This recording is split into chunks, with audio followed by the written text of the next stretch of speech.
حضرت معاذ بن جبل رضی اللہ تعالیٰ عنہ صحابی رسول ہیں. جب اللہ کے نبی علیہ الصلوۃ والسلام نے ان کو یمن کا گورنر بنا کر بھیجا. یمن کے 2 گورنر تھے, ایک حضرت ابو موسیٰ اشعری تھے اور دوسری طرف حضرت معاذ بن جبل. اب حضرت معاذ بن جبل رضی اللہ تعالیٰ عنہ اپنے اونٹ پر سوار ہیں, سرکار دو عالم صلی اللہ علیہ وسلم پیدل چل رہے ہیں ان کے ساتھ, اور اللہ کے نبی علیہ الصلوۃ والسلام ان کو نصیحت فرما رہے ہیں کہ تم یمن کے گورنر بن کر جا رہے ہو, وہاں کے لوگوں کے ساتھ تمہیں کس طرح کا سلوک کرنا ہے, ان کو کس طرح دعوت دینی ہے, ان کے حقوق تمہیں کس طرح ادا کرنے. اب حضرت معاذ بن جبل کے دل میں یہ بات تو پیدا ہوئی کہ میں اونٹ پر تشریف فرما ہوں اور سرکار دو عالم صلی اللہ علیہ وسلم میرے ساتھ پیدل چل رہے ہیں, لیکن اللہ کے نبی کا حکم تھا کہ ایسا ہی کرنا ہے. حضرت معاذ بن جبل اونٹ پر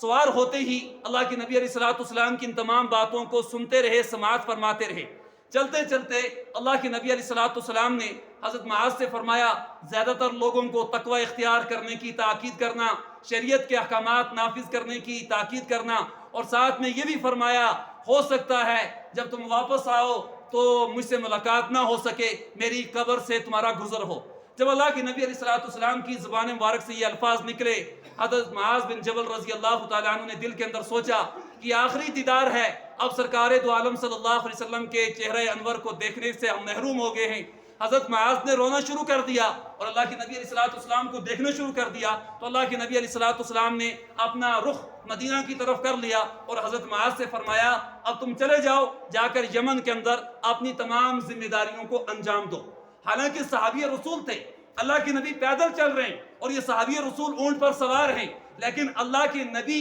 کو اس وقت چاہنا ہی ایسا تھا, آپ کی چاہت یہ تھی کہ یہ اسی طرح میرے حکم کی تعمیل کرتے ہوئے جائے. تو حضرات صحابہ نے اسی طرح تمام حکموں کی تعمیل کی جس طرح اللہ کے نبی علیہ الصلوۃ والسلام نے ان کو کرنے کا حکم دیا تھا. اس لیے حضرت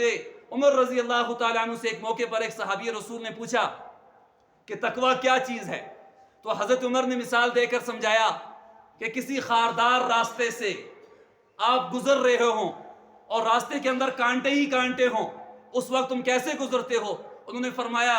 کہ آپ نے جسم کو بھی بچاتے ہیں, اپنے کپڑوں کو بھی بچاتے ہیں. حضرت عمر نے فرمایا یہی تقویٰ ہے, یہی تقویٰ ہے کہ جن چیزوں کا اللہ نے کرنے کا حکم دیا ان کو کر لیں, اور جن چیزوں سے اللہ نے منع کر دیا, اللہ کے نبی نے منع کر دیا, بظاہر ان میں کتنا بھی فائدہ ہو لیکن شریعت نے منع کر دیا ہے, ان کاموں کو ترک کر دو. اسی کا نام تقویٰ ہے کہ انسان برائی سے بچ جائے اور اچھائی کو نافذ کرنے والا بن جائے, انسان صلہ رحمی کرنے والا بن جائے, انسان بدگمانی سے بچ جائے, دوسروں کے حقوق ادا کرے, چاہے وہ حقوق اللہ سے تعلق رکھیں چاہے حقوق العباد سے تعلق رکھیں. جب ان چیزوں کو ایمان والے انجام دینا شروع کر دیں گے, گویا کہ زندگی کے اندر تقویٰ پیدا ہو جائے گا, اتباع سنت پیدا ہو جائے گی, اور اتباع سنت کی وجہ سے اللہ تعالیٰ دنیا کے اندر بھی اپنے بندوں کے ساتھ اسی طرح رحم کا معاملہ فرماتے ہیں, اور آخرت کے اندر تو وعدے ہی وعدے ہیں.